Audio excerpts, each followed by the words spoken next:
প্রিয় দর্শক, ডিম, আলু এবং পেঁয়াজ নিত্য প্রয়োজনীয় এই পণ্যগুলোর বাজার দর দিন দিন বৃদ্ধি পেতে চলেছে। যদিও লাগাম টেনে ধরা হয়েছে আলু ও পেঁয়াজের বাজার দর, এখনো ধরাছোঁয়ার বাইরে ডিমের বাজার।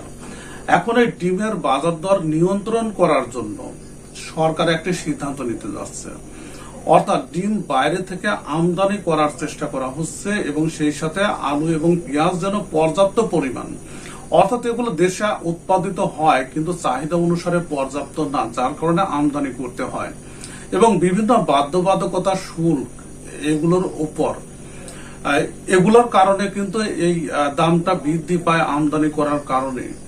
কিন্তু এই সব বিষয়ে আস্তে আস্তে শিথিল করা হচ্ছে এবং পর্যাপ্ত পরিমাণ ডিম, আলু এবং পেঁয়াজ আমদানি করা হবে। প্রিয় দর্শক, যমুনা টিভির বরাত দিয়ে আজকে একটি নিউজ প্রকাশিত হয়েছে, সেখানে বলা হচ্ছে ডিম, আলু, পেঁয়াজ আমদানিতে কোনো বাধা নেই, বাণিজ্য সচিব এ কথাটি বলেছেন। এবং এখানে বলা হচ্ছে যে বাজার পরিস্থিতি স্বাভাবিক রাখতে ডিম, আলু ও পেঁয়াজ আমদানিতে কোনো বাধা নেই বলে জানিয়েছেন বাণিজ্য মন্ত্রণালয়ের সচিব মোহাম্মদ সেলিম উদ্দিন। এখানে শনিবার অর্থাৎ আজ 5 অক্টোবর রাজধানীর শ্যামবাজারে ব্যবসায়ীদের সঙ্গে মত বিনিময় শেষে সাংবাদিকদের এ কথা তিনি বলেন। প্রিয় দর্শক, এর দ্বারা কিন্তু আমরা একটি ইঙ্গিত পাচ্ছি যে ডিম, আলু এবং পেঁয়াজের দিকে যথেষ্ট নজর আছে এবং এগুলোর দাম নিয়ন্ত্রণে সরকার বাইরের থেকে প্রচুর পরিমাণে আমদানির চিন্তা করছেন। এখন আপনি যদি এগুলোর ব্যবসা করে থাকেন, নিউজটি কিন্তু আপনার জন্য, তাই আপনি সতর্ক হয়ে ব্যবসা করবেন। হঠাৎ করে বেশি দামে ক্রয় করে আপনি কিন্তু ধরা খেতে পারেন। প্রিয় দর্শক, এ সময় বাজার স্থিতিশীল রাখতে নিত্য পণ্যের যৌক্তিক দাম নির্ধারণের আহ্বান জানান তিনি। কেউ যদি সিন্ডিকেট করে বাজার কারসাজির চেষ্টা করে তাহলে কঠোর ব্যবস্থা নেওয়ার হুঁশিয়ারি বাণিজ্য সচিবের।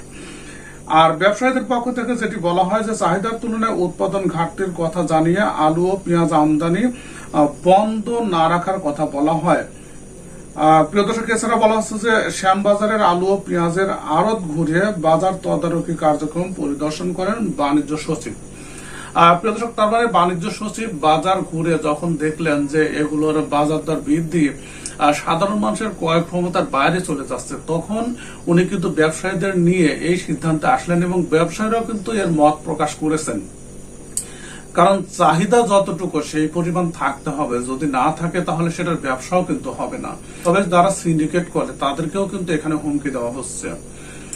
প্রিয় দর্শক, দেখা যাক কি হয় সামনের দিকে। মাই ফার্স্ট কবুতর ব্লগ চ্যানেলটি অবশ্যই সাবস্ক্রাইব করে রাখবেন, তাহলে এই সংক্রান্ত নিউজ আপনি সবার আগেই জানতে পারবেন।